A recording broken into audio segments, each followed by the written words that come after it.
It's ReeferMEDness, the podcast, with Trevor and Kirk. We're back. It's Trevor from ReeferMEDness. We have a bunch of people on the line today. We will get them all to introduce themselves shortly, but the real quick version is we have Kirk as always. We have Daniel Ghana, we have Dr. Abe, and we have Brent. Everyone is from BioSource Botanicals, and we've got lots to talk about today. So Kirk is going to be kind of our master of ceremonies. I'm going to let him start being the ringleader and start everyone with some introductions. Hey Trevor, we're going to try something new today. This is we're going to try to attempt to make this a YouTube episode as well as an audio episode. Today we're going to dig down a little deeper into mitochondrial health. If you've listened to episode 123 with Bob Hill and the electric high, I described Bob as a naturopathic lawyer selling health supplements to boost immune system's bioelasticity using raw cannabinoids. Well, today we actually talked to his team from BioSource Botanicals. They're an international collaboration of independent researchers and experts who are uniting medicine with the wisdom of nature and modern science. Their goal is to create a better future through global renaissance of healing knowledge. So we're about to explore the science behind the one-of-a-kind therapeutics that they offer and discover what is possible from the products. So as you said, we have the team here. Can we ask the team to introduce themselves? Brent, you want to introduce yourself and how you fit into this team of researchers? Yeah, my name is Brent Risto. I'm a lawyer with a PhD in organic chemistry. After many years in education, found myself in the pharmaceutical industry, testing, developing, validating, and testing for release pharmaceuticals and testing medical devices class 1 through 3 for potential extractables that might be present. And in that process, you see a lot of how the pharmaceutical industry generally works. It's not that there are no impurities in these products. It's not that there are no compounds that will leach out of the device into your system. It's just that there are acceptable levels of impurities within these compounds that are then distributed throughout the pharmaceutical industry. And that level is determined by, very complex mathematical formula and some scientific standards. After leaving that, wanting to get away from that type of environment and industry, I ended up running into Bob. Bob reached out to me on LinkedIn, and we had a number of conversations about the type of work that he was doing, how he got into it, what his philosophy was in the space, and his experiences in the hemp space.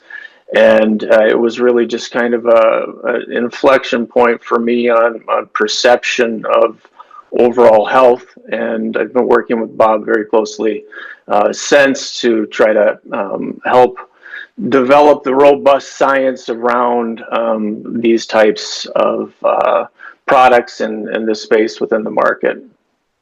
And where are you today, Brent? I'm currently in West St. Paul, Minnesota. Right on. And Daniel? Yeah. Okay. Yeah, my name is Daniel Ghana.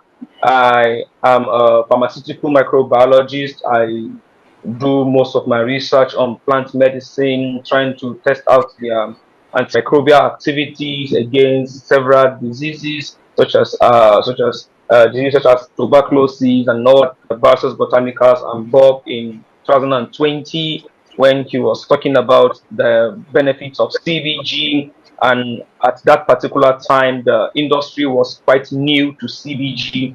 We had a lot of people talking about CBD, talking about THC. Then I met this wonderful person who was trying to talk about CBG, and it was a coincidence because I was also trying to educate people about the benefit of other cannabinoids, which most people call minor cannabinoids at that time. I discovered the industry was turning into something that was CBD and THC centric, where you have people slapping a lot of numbers depending on their trying to describe their THC percentage, while we have other cannabinoids like CBG, CBGA, THCV, THCVA, and others relegated to the background. So I met Bob on LinkedIn, and then we got talking, and then I told him about my work, and he picked interest in it. And since then, we've been together for this very long. I work mostly as a cannabis researcher now. I tend to do more of education content where I teach people about the hemp plant, its benefits, and how best to activate our cells with the endocannabinoid system. Thank you. Fantastic. And Daniel, where are you this afternoon? Well, I'm in Nigeria.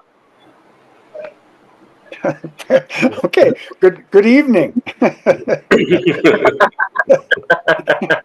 and Dr. Abe, you are where and how do you fit into this team? Yeah, great. I have a very long story, but I'll keep it very brief. So, my story actually starts here long ago in the sleepy, dusty town called Cartagena. I'm in rural Guanacaste, Costa Rica. So, my great grandmother was actually a tropical remedy healer in this town and one of the original dozen settlers. Her memory is what inspired me to start studying medical cannabis in the first place when I got to medical school. So, I actually was born and raised in the States. GW made me an offer I couldn't refuse, so I went to medical school there in DC. When I was there, I realized we weren't learning anything about medical cannabis in medical school. All I was hearing were negative things and nothing positive. So I figured we weren't learning the whole story. I figured we weren't getting the full picture. So that's when in 2016, I became the first medical student at medical school to stand up and say, wait a minute, there's something to this cannabis plant. Our patients are using it. There's a lot of research coming out on it, and I don't think it's all just bad things, and we should be learning about it. And so I banded together with other medical students. I led the charge on the Cannabis as Medicine Interest Group, the first of its kind in the United States. And then with them, I also did some research that also a survey study that showed that most medical students are encountering patients who have questions about medical cannabis, but the same proportion are equally feel totally unprepared to counsel patients about medical cannabis. So that showed a big problem. And then so that study has been cited at least 20 something plus times since then, since I was one of the first ones that got into this in medical school. So then since then, I got into the industry in terms of like medical writing, editing, and doing literature review.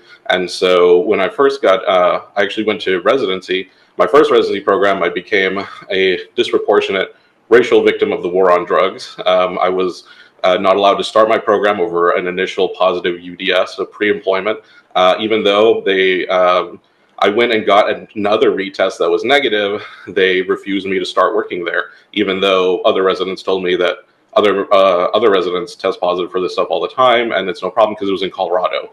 And so the Colorado board thought that this was clearly racism. They sent me with an attorney, but I had to choose whether I had to pursue justice, which I couldn't afford, or move on with my life.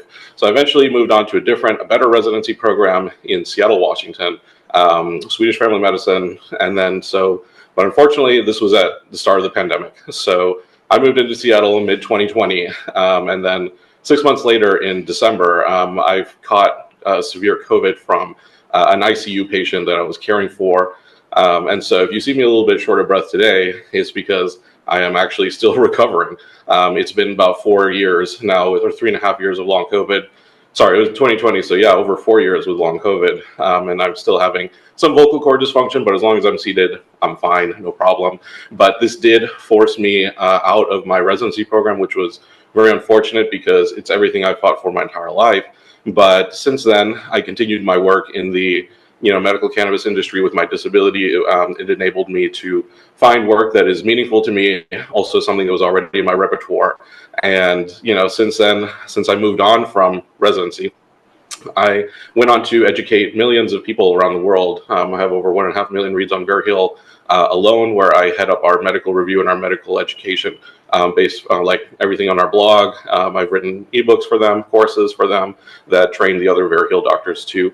And I'm also at CannaKeys, #1 clinician-focused cannabis decision-making tool in the world. I'm a medical editor there. I help update and review Uwe Bleshing's work. I'm also at CBD Oracle and about a dozen other websites. So I've been reading cannabis literature for 8 years, reviewing it for the last 5 years, and writing, educating millions of people. And then I joined LinkedIn about a year ago at the request of a client, and then that's where Bob found me, and he reached out and he liked the work I was doing because he noticed that I was working with whole plant extracts in my clinical practice. So I did actually join the GW Center for Integrative Medicine, where I'm still doing cannabis health coaching remotely. Been there almost 3 years now. I work with a medical director who's also my friend and colleague, Dr. Mikhail Kogan. He is the author of that book you see sitting on the shelf right there.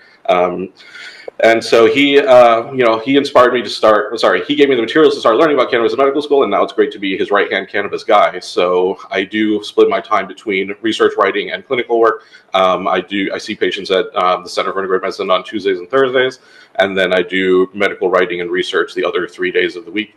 It's really good because I find that in cannabis, not everything is well written down. There are certain practical things that people need to learn and need someone to help guide them with. And so I'd say about, I have like hour-long consults. It can be as short as half hour, but really like at least half of it is just solid patient education, getting them up to speed on what hemp and cannabis are, what are each of the components that we're trying to use, and then help come up with a plan for them. And so I only take on our most severe or complex cases. So I've helped patients with everything from Alzheimer's to advanced metastatic cancer to chronic intractable pain. I helped heal someone's 40 years of insomnia using medical cannabis where nothing else had worked. So I know this is something that the medical industry is behind on, but I have been on the vanguard of this, pioneering this since medical school, and it's something I've always been passionate about. And now I'm excited to do it with BioSource Botanicals. Fantastic. I just want to explore a couple of things with you, Dr. Abe. You were on the vanguard as a medical student, so without giving your age away, when was that? When were you in medical school? When did that was in 2016 when I started the club, and I started medical school 2015, so it was my first year of medical school that I started sticking my neck out for patients. Wow, so you're pretty much a brand new MD, I guess. And are you practicing down south now? Is that your practice in Costa Rica? No, I don't have patients here. All of my client consults are through the GW Center for Integrative Medicine. So that's at the George Washington University in Washington, D.C. So we're a small clinic, and I also do cannabis coaching at Veriheal, which is the largest prescriber of medical cannabis cards in the U.S., and I head up their medical review. So I do both things there. Okay, thank you. That's wonderful. That gives us the background that we obviously have a group of experts and such a wide variety of knowledge. We can dig really deep.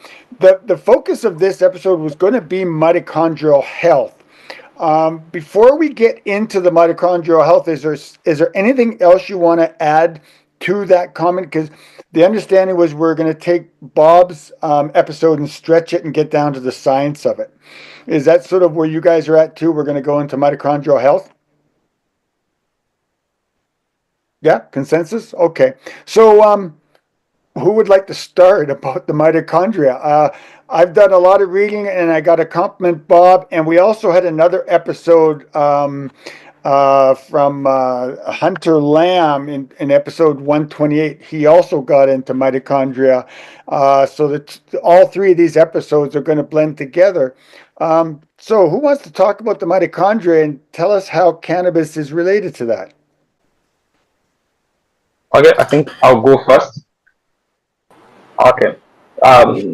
First things, sure, from our basic knowledge of biology, we are meant to understand that the mitochondria is the powerhouse of the cell, and it deals with a lot of activities such as providing energies to the cell and then making sure the cell is up to par with its activities. And now we recently discovered from our research that this mitochondria has its own membrane, which houses a CB1 receptor.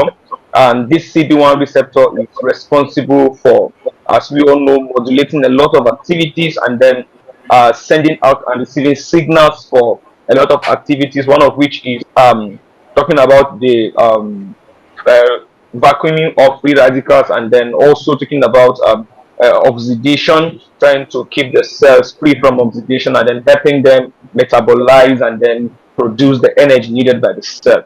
Now, we discovered that if we can have products that can target this CB1 receptor or target this unique endocannabinoid system in the surface of the mitochondria cell. We can get the cells to do what we want them to do. It's more or less like introducing a program into the cell and then instructing it and say, this is what we want, this is what you are meant to do, and we want you to do that.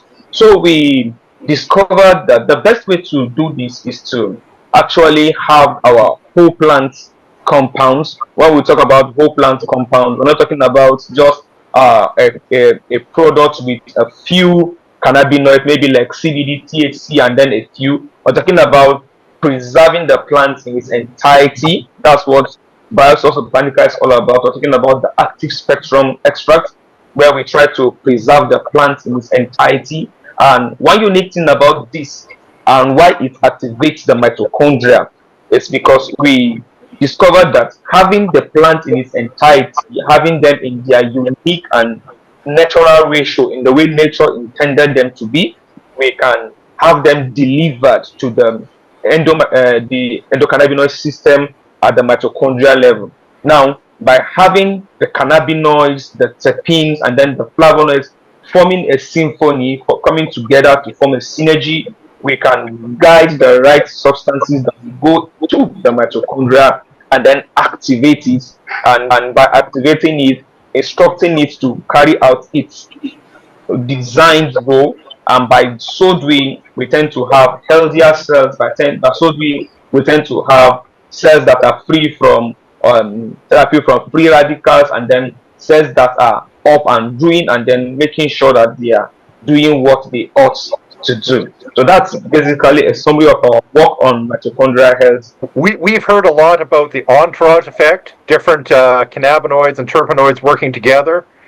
But you, since we're talking about a whole plant extract, you also talk about an ensemble effect, about things happening in the right order, and how that's important in a whole plant extract. Do you want to touch on what the ensemble effect is a little bit before we go to Brent and more mitochondrial stuff? Okay, thank you very much for that question. Just as you said about the entourage effect and then the ensemble effect. The ensemble effect is bringing together the different activities of these compounds, then coming together to form a whole, and then giving us a definitive activity. But most people are very familiar with the entourage effect, and they tend to limit it to just CBD acting on THC to reduce its to reduce its psychoactive effect. So the ensemble effect most times is confused with the entourage effect, but in most cases they tend to work hand in hand, because you find the terpenes coming modulating the cannabinoids, and the cannabinoids modulating the flavonoids and all that, but they tend to find a meeting place, like a meeting point. When you go to our website, we have this unique triangle we created that can stand for the entourage effect and then the ensemble effect, where you have the cannabinoids having a meeting point with the flavonoids and then the terpenes, and they come together and they form what we call the therapeutic potential of the cannabis plant. So the ensemble effect describes the combined effect of these plants when they occur in the same plant. I think that's what you're trying to ask me about. Yes. Thank you, Daniel. And sorry, Brent, I'll stop jumping in. Brent, please continue about mitochondria. Yeah, no worries. Please feel free to interrupt at any time. It's great questions. So just kind of the paradigm shift that occurred when I started working with BioSource was the oxidative stress theory of aging, and really kind of struck me. And when you talk about the mitochondria and mitochondria health, you really have to just first establish two kind of, and why the work at BioSource Botanicals is important. Not only, as Daniel said, are we working to maintain the entire chemical profile of the hemp plant, so you get those native cannabinoids, flavonoids, terpenes from the native plant itself, unlike what's happening in the marketplace now, where isolates are being added together in some Frankenstein concoction. You get the native profile of the plant. So just establishing two facts. Fact one would be that you ingest the CBD, the CBG, it becomes ubiquitous in the system, right? It permeates the system. It's lipid soluble. You look at flavonoids. Flavonoids are less so. They are glycosylated when they enter past the liver and enter the system. But terpenes are ubiquitous in the system as well. They're lipid soluble. So you ingest this stuff over regular periods of time, you eventually get permeation through the system. Flavonoids get broad exposure in the formulation, but again, they're not as ubiquitous in the system because they're not as easily soluble. So that's fact one. A second fact of the current research, this is everywhere, it's out there, that these cannabidiols have very strong antioxidant characteristics, on par and exceeding vitamin E in some studies. So we know that they are ubiquitous in the system, they permeate the system broadly, and they have strong antioxidant properties. So why is that important when you're talking about mitochondrial health? As was mentioned, Abe and Daniel, the mitochondria, the theory of endocytosis, where our cells see this bacterium out there and it absorbs it because that bacterium is really good. And that is now what we refer to as our mitochondria. You have to take the perspective that we're still in the process of evolving. We're not fully evolved. Humans a million years ago looked different than we look today, and humans a million years from now will look different than we look today as well. So these processes, once our cells absorb the bacterium that becomes the mitochondria, over the millennium, our cells have adapted processes to maintain the balance of the chemical reactions taking place inside the mitochondria. And because we are still evolving, those chemical reactions are complex. They are not 100% perfectly efficient. The mitochondria itself, as it's the powerhouse of the cell, it generates a lot of ATP. That's where all of your energy comes from. If you think about metabolism, in my mind at least, that is your metabolism, that efficiency at generating that ATP. Consequence of that ATP generation is the electron transport chain in the mitochondria. And again, these chemical reactions can get out of balance when you're under stress. And these chemical reactions generate things called reactive oxygenated species, primarily superoxide. And when these chemical reactions get out of balance and the mechanisms that are inherent in the cell are unable to maintain their balance, you get excessive superoxide present in the cell. What happens at that point? You get signaling proteins get damaged, cellular DNA, RNA damage. Hopefully, eventually, it leads to cell death. But nothing is 100% efficient in any system like this. So you will get damage, and that is the oxidative stress theory of aging, that damage happens incrementally over time. Like a good analogy is here in Minnesota, you get into a car accident, you notice it immediately, but your car rusts gradually over time. You don't see it in an instant. So that's an apt analogy for people that live in areas where cars rust.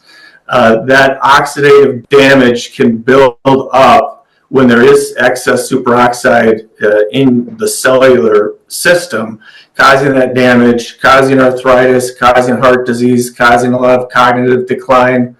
So imagine if you were able to introduce broadly into the system compounds that had demonstrated high antioxidant effectiveness in the presence of that superoxide. Our working theory is that the ubiquitousness of the compounds, their antioxidant nature, and the effect on superoxide and oxidative stress will help the cells maintain the balance of those reactive oxygenated species, reducing cellular stress and damage, and in the long term, helping prevent a lot of these cognitive declines, these oxidative stress relating aging issues that people are experiencing. In the short term, the evidence is very broad for its analgesic effects, etc. But that is the working idea around maintaining mitochondrial health, is helping the mitochondria when it comes out of balance, providing it a system where it can help maintain that superoxide concentration within the cell and maintain a healthy homeostasis. Am I correct? Am I correct in saying that the mitochondria is unique in the human body in that it is from the mother's DNA and not the father's DNA? Is that a correct statement? So mitochondrial health is based on the mother's DNA? Yeah, if you're doing genetic, the mitochondria contains a full set of the mother's DNA. Okay, yeah, that's so. Now, what we also learned from Hunter Lamb and Bob is that it has something to do with the calcium channels, correct? In the mitochondria and how the endocannabinoid system works with that. Can you explain a little bit about how the endocannabinoid system, cannabinoids, and the calcium channels all work within the mitochondria? Before Dr. Eve, well, I think by calcium channels, you were trying to talk about the TRP channels, which sees to the movement of compounds in and out of cells. So I think Bob was trying to talk about how this endocannabinoids or cannabinoids or the cannabinoid system tends to form gated ions, where it allows the passage of selective permeable membrane, where it allows the passage of certain compounds into the mitochondria, and then others stop them from passing into that. So I think we're talking about the TRP channel. I will let Dr. Abe go on now. Yeah, I think Daniel's really great at explaining it, and Brent too, at explaining like the micro level of detail. I think my expertise is more on like the macro level and what this means for practicality for a patient. So the evidence for this stuff is still in preclinical stages, of course, but I would expect that these kinds of things would mean, we're already showing whole plant extracts are better for things like pain relief, controlling seizures, neurogenic symptoms. And so I just think that by introducing the flavonoids, which we're doing, is basically introducing a whole new therapeutic class or substance to the oil that we will get. I would expect that we'd probably see things like lower dosing being needed. This means less oil in the vehicle by the mouth, less bitter taste. Would probably also mean better control of the symptoms, better cost effectiveness, better shelf life. I see a lot of patients have increased energy and mobility, better sleep, less inflammation and pain. So those are the things that I would expect to see being improved by it. And as soon as they're out, I'm excited to switch my patients to them. Just a comment about the calcium channels. There's evidence that suggests that the TRPV1 channel is activated or interacts with components of cannabis. That's a lot like, my understanding of it is it's a lot like how capsaicin interacts with the same channel. It essentially opens the channel, creates an imbalance, and then prevents the firing of the nerve.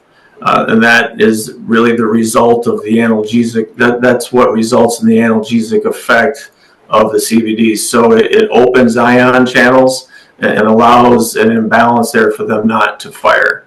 The work that we're currently doing in studies, Kirk and Trevor, we have chemical studies currently taking place that are looking at the free radical scavenging capabilities of BioSource Botanicals extracts, their raw extracts and their finished products. We also have some cellular studies that are progressing. They're a little bit more complicated because we are taking kind of a new approach to how we're examining and testing these types of cells. So that is ongoing, but that work is progressing. One of the things that, and you Trevor, you asked Daniel about this, and I'll just kind of elaborate on it a little bit, is that the entourage effect is typically referred to as a CBD THC, where they can, affect the experience of the THC experience. So there's no THC in any of the products at BioSource Botanicals, so we're trying to move away from that kind of vernacular, and we're trying to make sure that we're treating the industry with the respect that the medicine that it provides really deserves. With the components, what you see typically in the industry are people formulating compounds out of isolates. And you can get massive doses, you can get some toxicity. There's absolutely no real regulation in the industry when you're putting these products on the market in regards to their quality.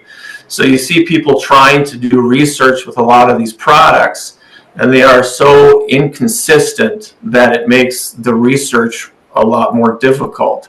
At BioSource Botanicals, I didn't even start the research until we got the C of A's on all of the products that we're going to test. And the C of A's show just really an incredible composition based off Peter Vermeule's got decades in the industry developing these plant varieties, this proprietary extraction process that really allows, instead of taking individual isolates, taking them all out of the one plant product and having that kind of holistic medicine present there. So it maintains the chemical profile of the native plant itself.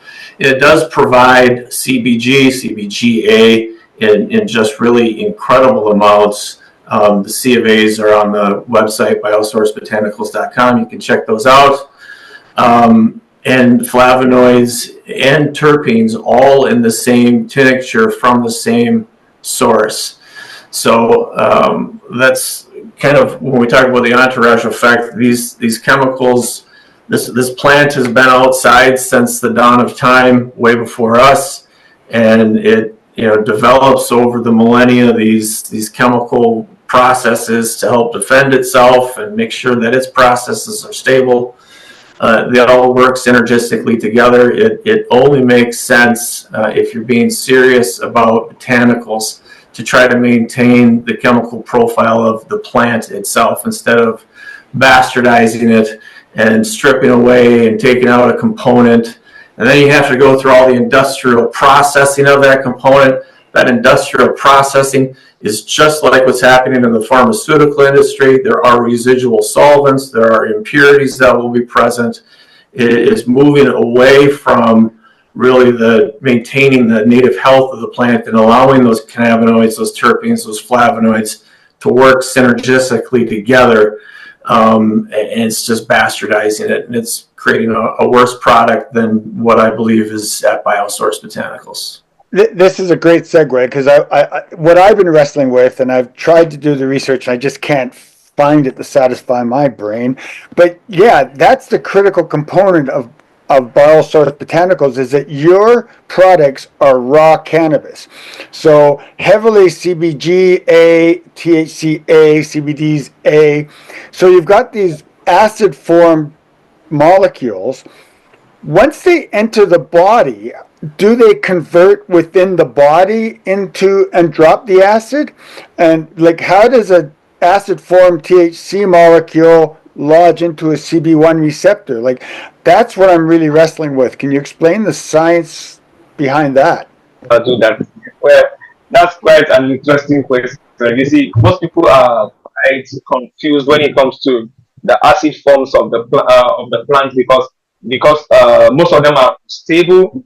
Talk about like CBDA, which is very stable, that can easily convert to CBD even at room temperature or just exposing it to air.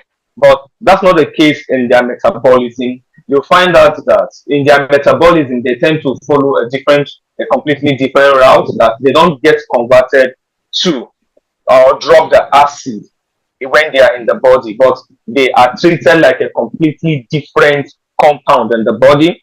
Now, what we've come to discover with CBGA, to be precise, because it's one of the most researched acid forms of the plants for now.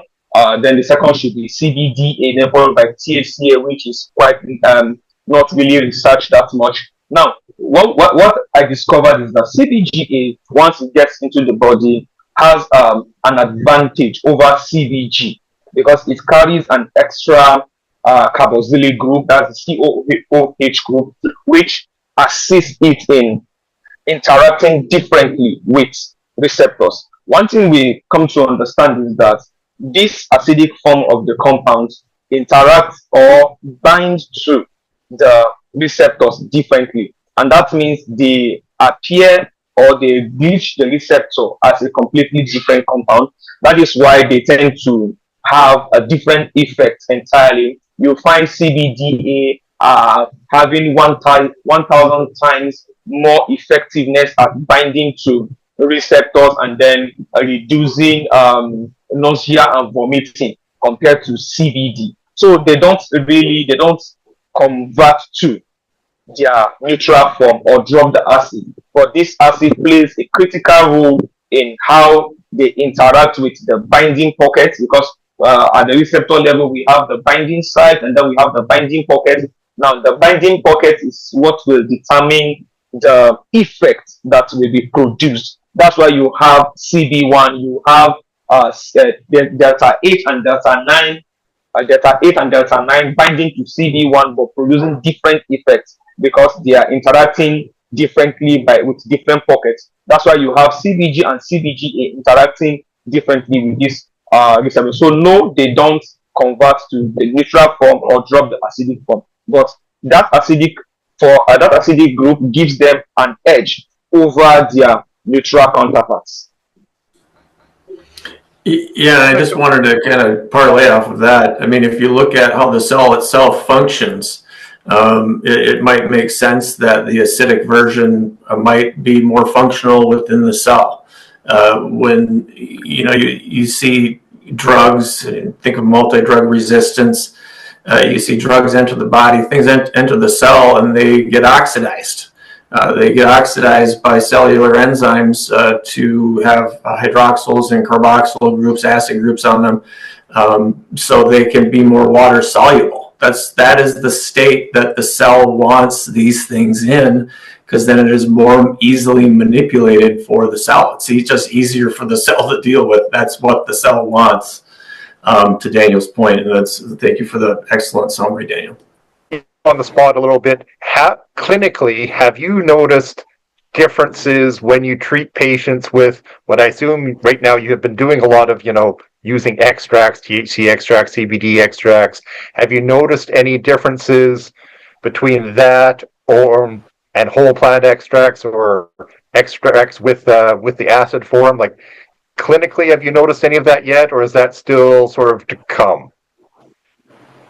Yeah, absolutely. And thanks for asking that. So whenever I'm working with a patient, I'm always recommending the acidic versions. I never recommend CBD oil by itself anymore. I always recommend the CBDA or at least an equal portion with the CBD if it's possible to find.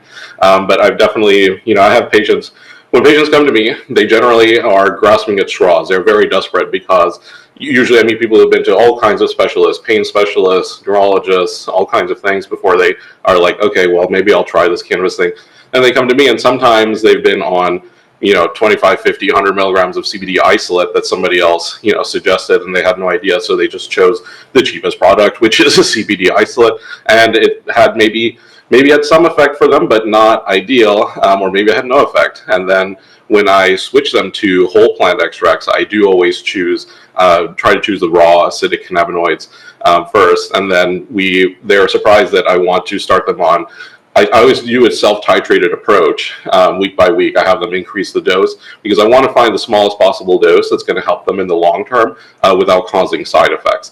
And so they're always surprised that they're like, well, I was on 100 milligrams of CBD isolate and wasn't doing anything. And then my protocol will bring them through 10, 20, 30, 40 milligrams week by week. And then by week 4, we meet up again. And then I have, I see the benefits already within the first month. So I usually follow up with patients 1 month after, because I try to set expectations appropriately where, I tell them that THC is really good at working right away. And that's because of the receptors. We're working on CB1, CB2 right away. So people notice that difference.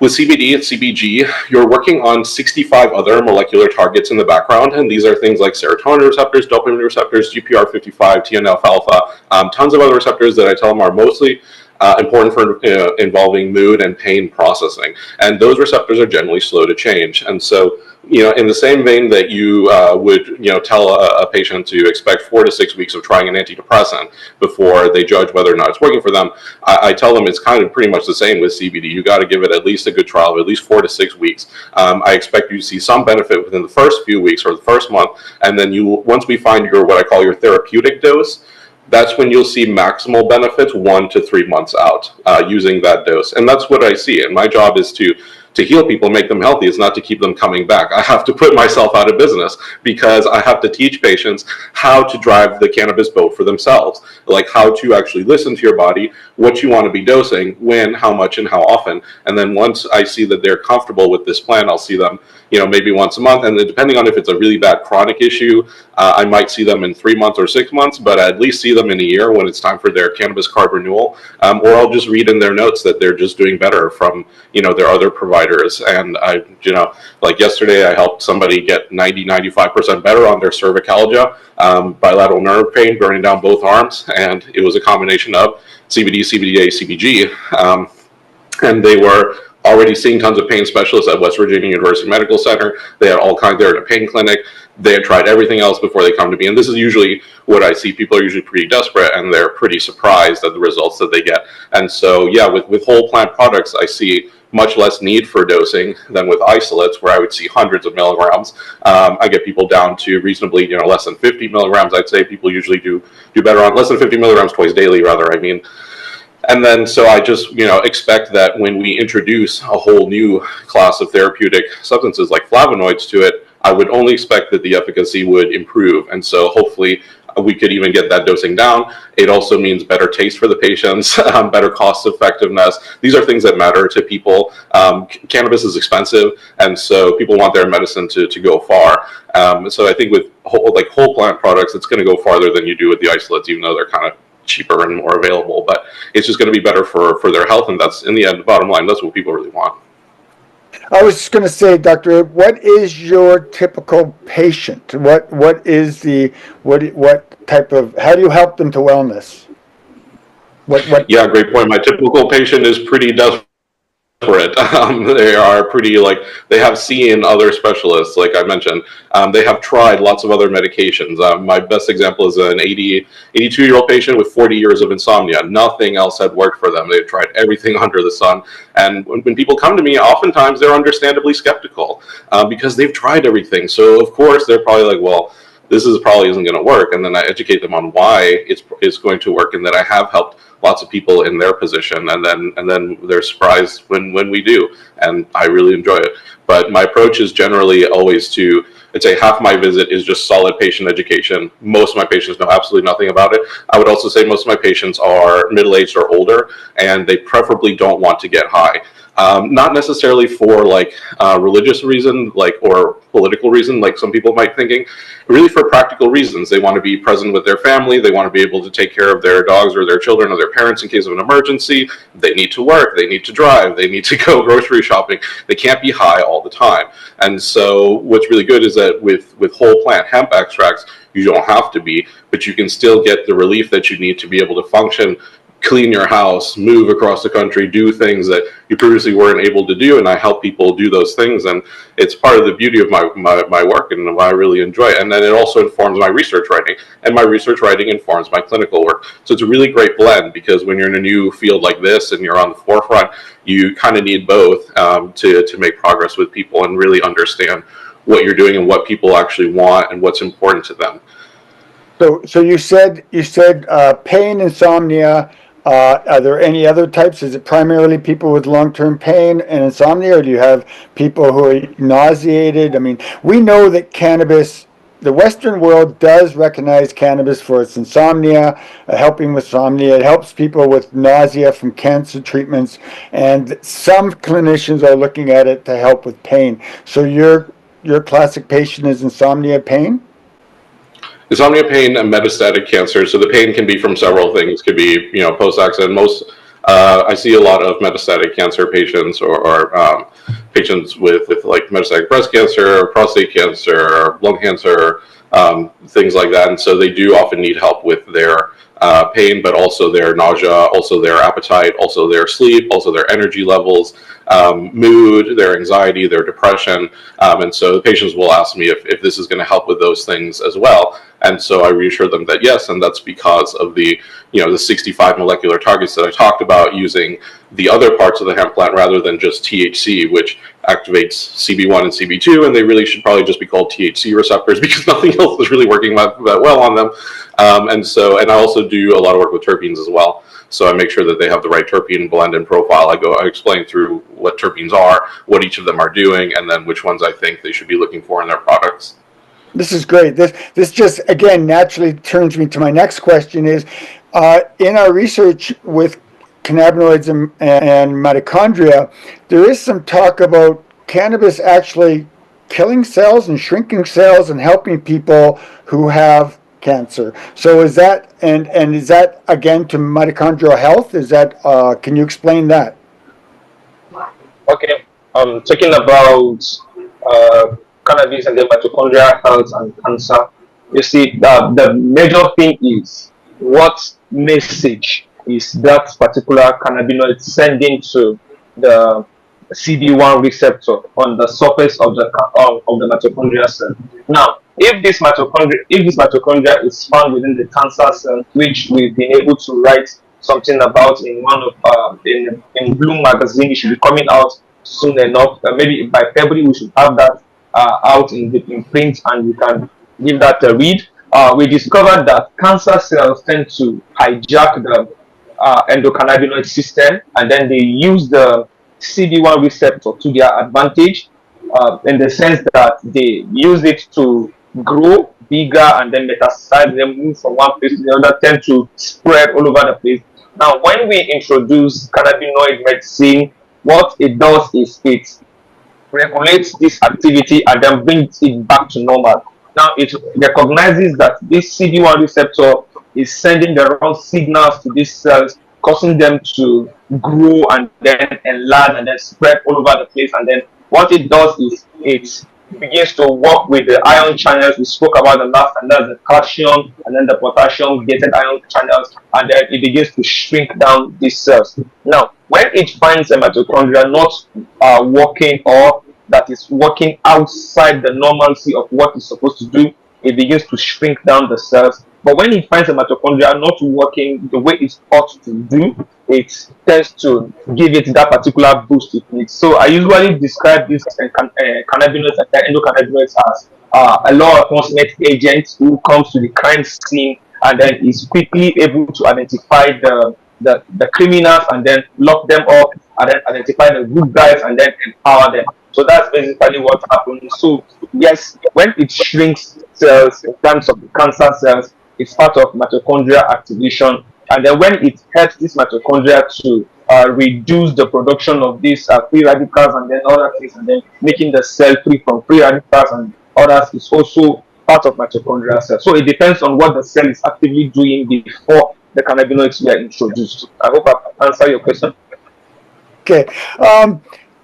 Gentlemen, I'm very quickly looking at your webpage. So right now, BioSource Botanicals has 3 products: Active Spectrum Cold Sore Rescue, Active Spectrum Rest and Relax Tincture, and Active Spectrum Relief Balm. So that's, is that topical? 2 products that are topical, and 1 product is it sublingual? Okay. So I guess what how does cannabis absorb through the skin? Like, is it absorbed differently than if you put it under the tongue? Then the sublingual. Well, talking about absorption, they tend to have different rates of absorption. I'm yet to read. I'm yet to do a research or read a research about that. But yes, the most important thing is they interact with these receptors at these particular places. So putting it under the tongue, it depends on the end product. What are you trying to treat? For example, looking at our herpes product, we discovered that full spectrum or whole plant botanicals tend to have better effect on um,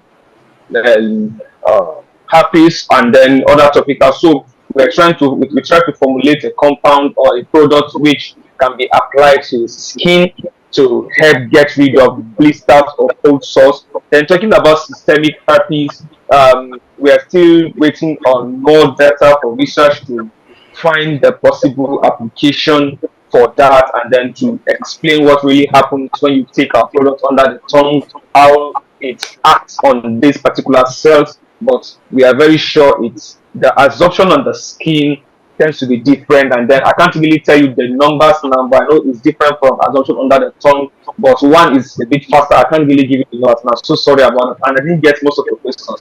Sorry. I can fill in some too. I can chime in. So when I work with my patients and I tell them about topicals, I tell them they're really good at being locally absorbed, but pretty much very superficial local absorption. So what you're trying to target there are more superficial type nerves, pains, wounds, blisters, infections, kind of thing that you can apply to, but not really and if you put THC on, it's not going to get you high because it's not going to get absorbed well enough into the bloodstream to make it and then cause psychoactive effects.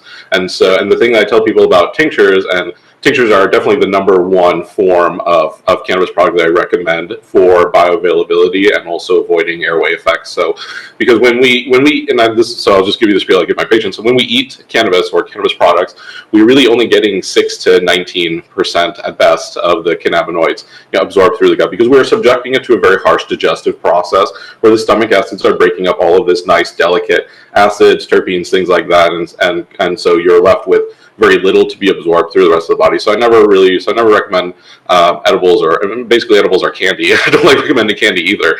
And so with tinctures, you're also avoiding the airway effects. So the absorption on like inhaled products is like 30 to 40% bioavailability. With tincture, you're getting somewhere between the edible form and the inhaled form. So tinctures are the second fastest absorbed and second best absorbed as well. You'll get somewhere between 20 and 30 or 40% of the cannabinoids, and the way that you apply it also makes a difference. So I tell patients you're not just supposed to like put it in your drink or just swallow it right away.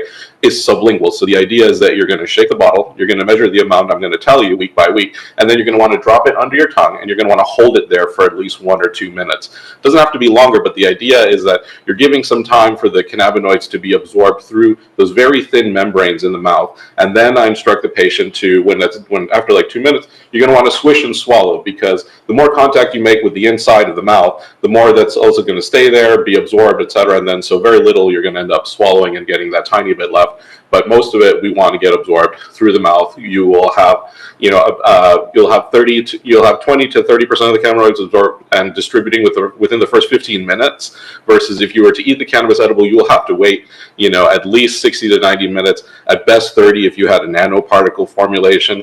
But the tincture is going to be the best absorbed. I also tell people to take it with food. It's easiest to take with breakfast. Like right after breakfast and right after dinner is what I tell patients, because we want your body's already being primed for absorption, including absorption of fats. And so essentially what we want is we want the cannabinoids to hitch a ride on the fat and then into the body. And so the pharmacokinetic studies show that when you eat or when you ingest cannabis on a full stomach versus an empty stomach, you get 3 to 5 times the bioavailability out of it. And so so this is part of the education process where I tell people about why bioavailability is important, and then why we are choosing these certain routes, and why that edible at that dose is not going to work for you, and why we need to switch to tincture. Brent, you had something to add? Yeah, sorry, just commenting on the products. The active spectrum cold sore rescue. That's the herpes rescue. It works on contact. It neutralizes the virus. It accelerates healing. The other active spectrum relief balm, that is more for pain relief, local pain relief.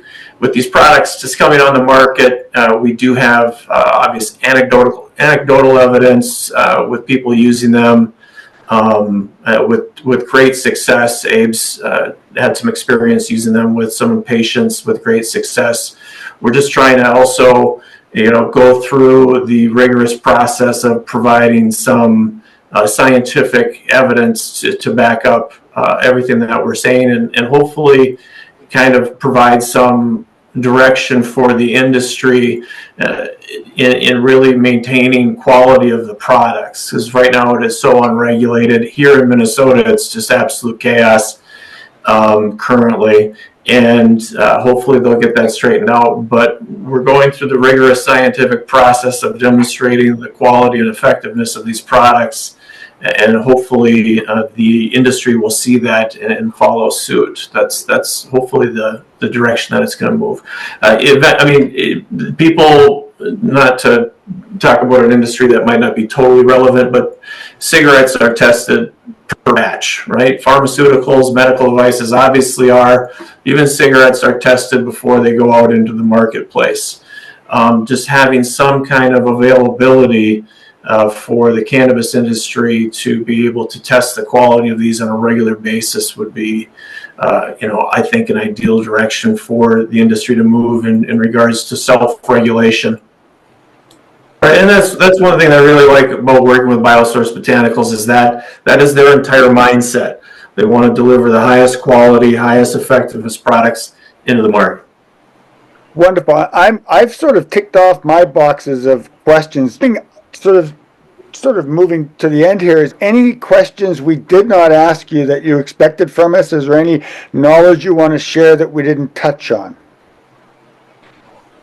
I guess one thing is that we're talking about the mitochondrial thing, and this is a new idea of mitochondrial dysfunction and how that is essential to, is a forming theory about how that's essential to chronic and neurodegenerative diseases. So I guess our idea is that by having as many natural cannabinoid and terpenoid and flavonoid components as possible, along with the other good stuff that's in there, we can target mitochondria better and hopefully take on more of a preventative role than treat the sick people role. So hopefully it can be part of people's overall wellness. And with projections of like dementia being like a risk of like 2 in 5 now after age 55, the demand and need for addressing that concern is already quite strong. It's going to only get stronger. And so I'm really excited to see how the science goes with these.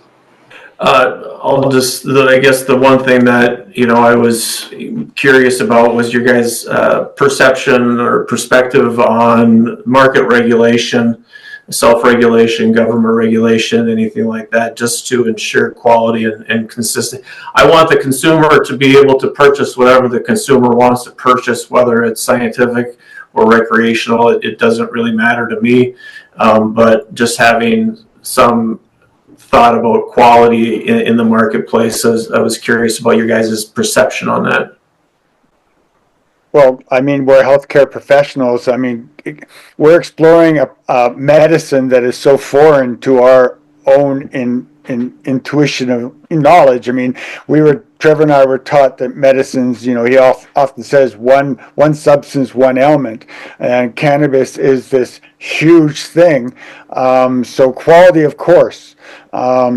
As a nurse, I look at the social science, so I'm really curious in how people use cannabis medicinally, recreationally, and also the stigma of it. So yeah, to answer your question in a roundabout way, of course we're interested in quality. It's good that we have a legal marketplace in Canada so people can buy legal weed knowing what's in it, opposed to the silver gray market that's been around forever, people buying weed from people that, you've known forever, and that they're doing a good product, but from a consumer's basis, we don't know what's in that product. So I guess as a nurse, I'm about the quality, and I'm interested in BioSource Botanicals because you guys are taking it a little differently. You're really focusing on the acid form and mitochondrial health. That's what sparked my interest. But of course, understanding weed deep enough to know that your consumption isn't going to harm you. So enjoy your consumption, but try to do it respectfully and try to do it responsibly. I don't know if I answered your question, Brent, but that's sort of our premise, is that we're looking at cannabis as health professionals. So we do have masters, as Dr. Abe has discovered. Sometimes the masters come up to you and go, "What are you doing?" So we have to be able to demonstrate that I'm applying nursing practice to my research of cannabis. So I hope I answered your question. Yeah, no, you did, and that's kind of what I was thinking. Like, there's kind of two perceptions of the cannabis industry. One is of treating it just like the pharmaceutical industry, where you're chopping up the plant into these individual chemicals, then going on to synthesize them at an industrial scale, or farming and isolating at an industrial scale, but then processing them and isolating them and then mixing them up individually. That's the classic pharmaceutical model of drug development and discovery. And in that sense, then you have labs doing residual solvents, impurities, degradation. You're doing long-term storage studies to determine degradation of that to determine quality of that. That's the classic pharmaceutical model of it.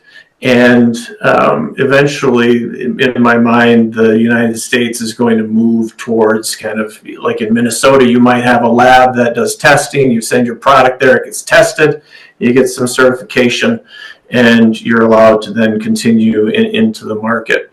But I would prefer, like, the other idea of it, instead of the old pharmaceutical model, is the botanical model, the natural model, where you extract from the plant, you formulate your products, you're doing it in a controlled environment, you're meeting certain quality standards in that sense.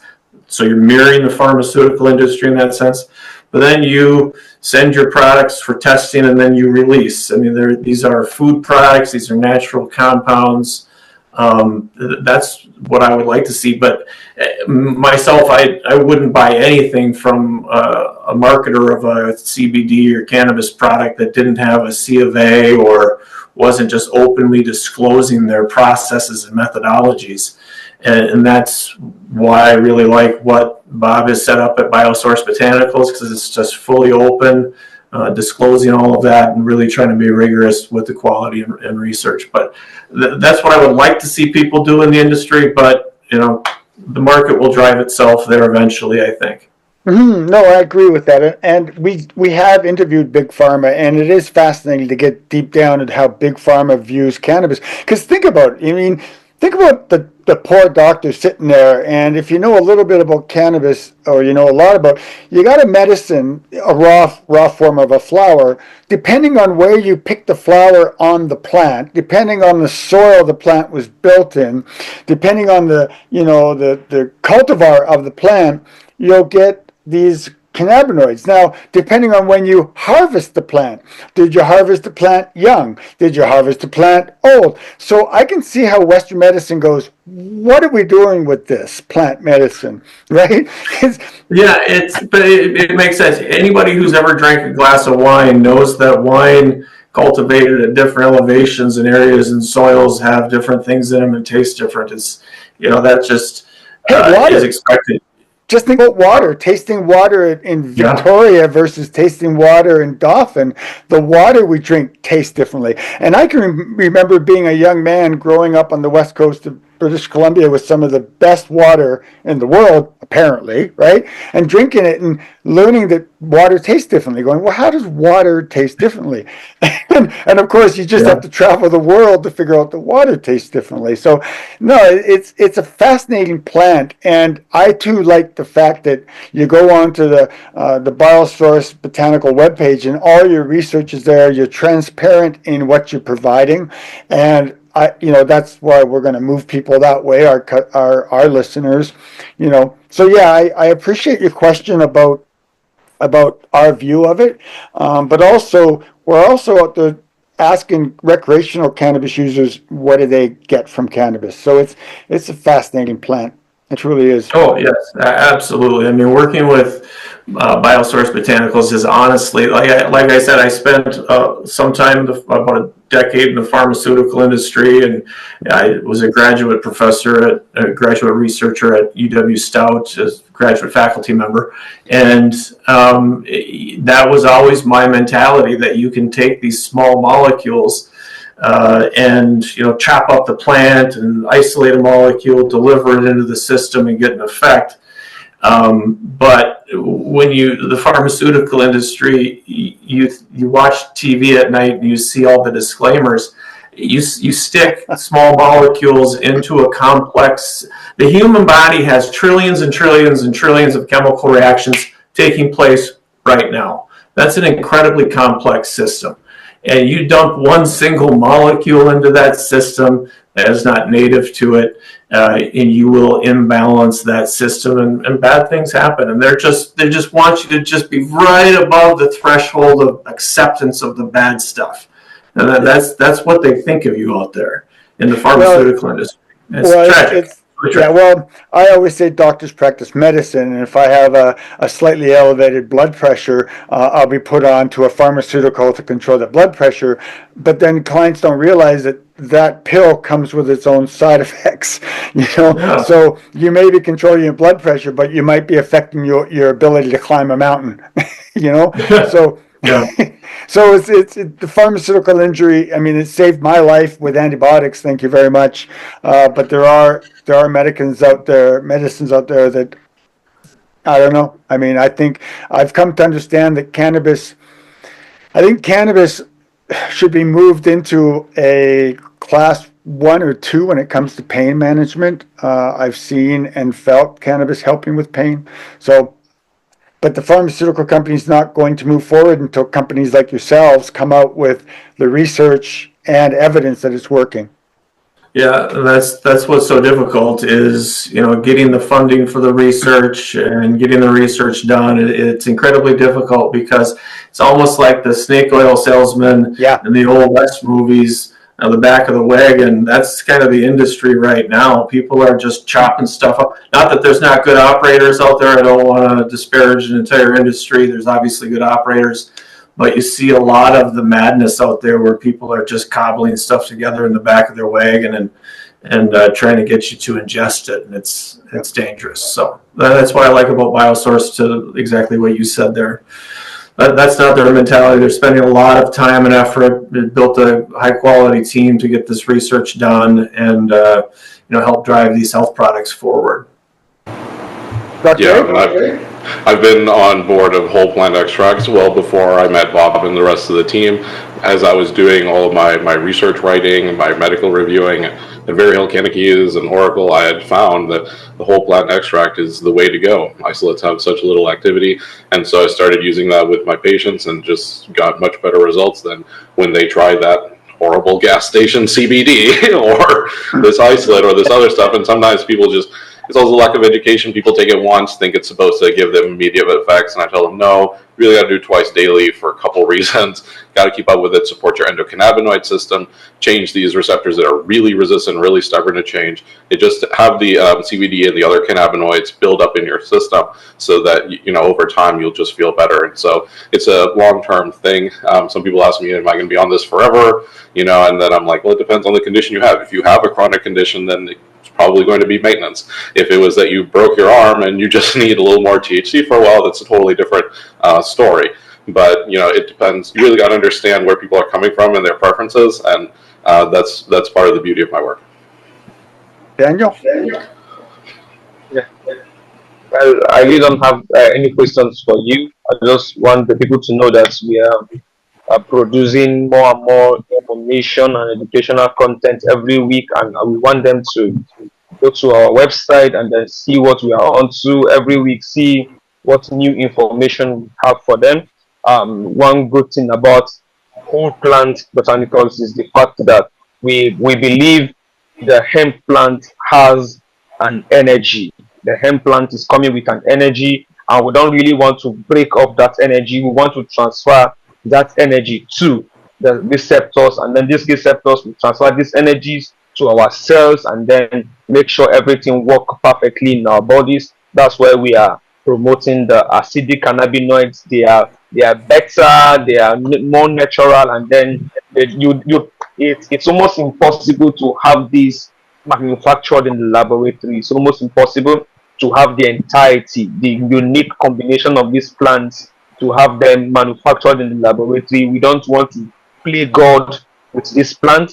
We want to use it the way nature intended. We want to make sure we harvest every molecule the way it is in the plant, and then transfer it to our bottles, and then from our bottles down to your mouth or to the skin, and then from there to the receptors, so we can have the maximum benefit of these plants. I look forward to see more people asking us questions about our work, asking us questions about what we do, and then visiting our website to see what we're on to. And we are very transparent, and we will love to see people interested in trying out our products in terms of clinical trials, in terms of a lot of things. We are open to seeing people trying it out to see that these claims that we have are not just coming because we want to sell a product, but because we want to see people become healthy. We want to see people have their mitochondria activated. We want to see people have their health back and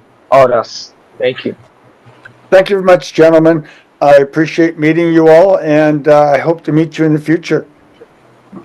Thank you, guys. Thank you, Kurt and Trevor, for having us. Thank you so much, Trevor and Kurt. We Bye. appreciate it.